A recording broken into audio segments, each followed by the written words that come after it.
దగాపడిన వైఎస్ఆర్సీపీ కార్యకర్తగా స్వతంత్ర అభ్యర్థిగా ఈరోజు నేను నంద్యాల నియోజకవర్గ అసెంబ్లీకి నామినేషన్ వేయడం జరిగింది.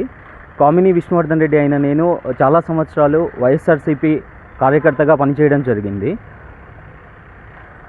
2014లో ఓడిపోయినప్పుడు కానీ నంద్యాల బై ఎలక్షన్స్లో కానీ చాలా హార్డ్ కోర్ ఫ్యాన్గా మేము వర్క్ చేశాము. కానీ అధికారంలోకి వచ్చిన తర్వాత కార్యకర్తలు ఎలా దగాపడ్డారు, ముఖ్యంగా ప్రజలు ఎలా ఇబ్బంది పడ్డారు, అలాగే డేటా లీకేజెస్కి సంబంధించి వైఎస్ఆర్సీపీ ఇన్వాల్వ్మెంట్ ఏంటి, దానికి తగ్గ ఆధారాలు, అలాగే గడప గడపకి స్కీములు స్కాములు దోచుకో కింద వైఎస్ఆర్సీపీ చేసిన దానికి ఆధారాలు త్వరలో ప్రెస్ మీట్ పెట్టి పూర్తి వివరాలతో తెలియజేస్తాము.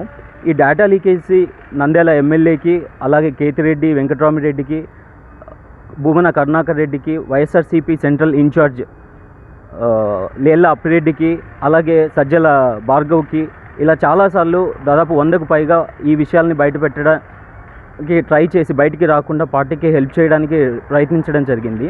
కానీ ఎప్పుడైతే రియాలిటీలో ఫీల్డ్లోకి వెళ్ళి తాడేపల్లిలో కానీ ఇంకా రియాలిటీ గ్రౌండ్స్ చూసిన తర్వాత అర్థమైంది. సో అప్పటి నుంచి అసలు ఏంటి వైఎస్ఆర్సీపీ ఏం చేస్తుంది, బ్యాక్గ్రౌండ్ ఏంటి అని సెర్చ్ చేయడం స్టార్ట్ చేసిన తర్వాత నిజాలు బయటపడ్డాయి. ముఖ్యంగా ఈ డేటా లీకేజెస్లో పవన్ కళ్యాణ్ గారు మాట్లాడినప్పుడు కానీ, నారా లోకేష్ మాట్లాడినప్పుడు కానీ ఇంతవరకు దీని మీద ఫైట్ చేశారు కానీ ఎవరు ఆధారాలు చూపించలేదు.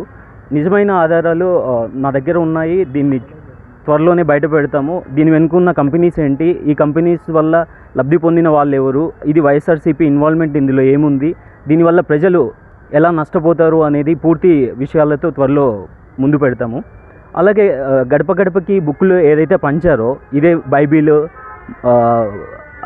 XYZ అని చెప్తూ చేశారో 99% పథకాలు అందరినీ రీచ్ చేశామని చెప్తున్నారు. ఆ 1% ఏంటి, ఆ 1% వల్ల గవర్నమెంట్ ఎన్ని వేల కోట్లు లబ్ధి పొందింది, దాని నుంచి ప్రజలకి ఏ విధంగా షార్ట్ పేమెంట్ కింద పథకాల కింద స్కీముల కింద స్కాములు చేసింది అనేది పూర్తి ఆధారాలతో చెప్తాము. అలాగే ఈ గడప గడపకి బుక్లో 3 ఇయర్స్కి టీడీపీ గవర్నమెంట్లో ఇంత ఇస్తే మేము ఇంత ఇచ్చాము అని చాలా గొప్పగా చెప్పుకుంటున్నది.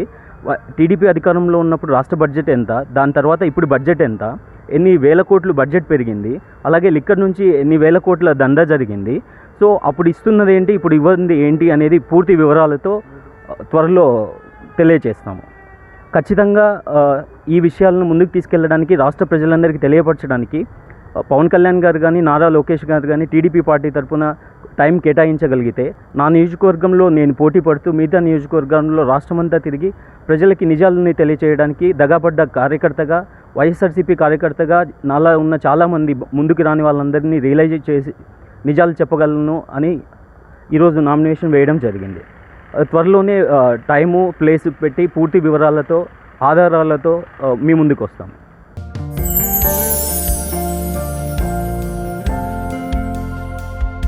లవ్ ఈ అందమైన 4 అక్షరాల బారిన పడని మనిషి ఉండరు, మనసు ఉండదు. ఈ లవ్ కొంతమంది జీవితానికి సరిపడా మధురమైన అనుభూతులను అందిస్తే,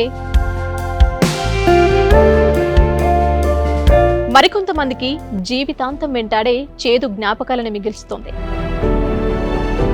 లైలా మజ్ను, పార్వతీ దేవదాస్ ఈ 2 కథల్లో మజ్ను లైలా ప్రేమ కోసం ఎంత పరితపించాడో విన్నాం.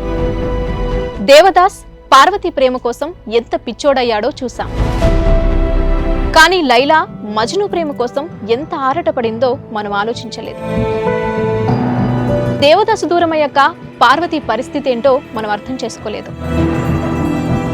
ప్రేమ నుండి పెళ్లి వరకు వెళ్ళలేకపోయినా ఎంతో మంది అమ్మాయిల బ్రేకప్ స్టోరీస్తో మీ లవ్ టుడే.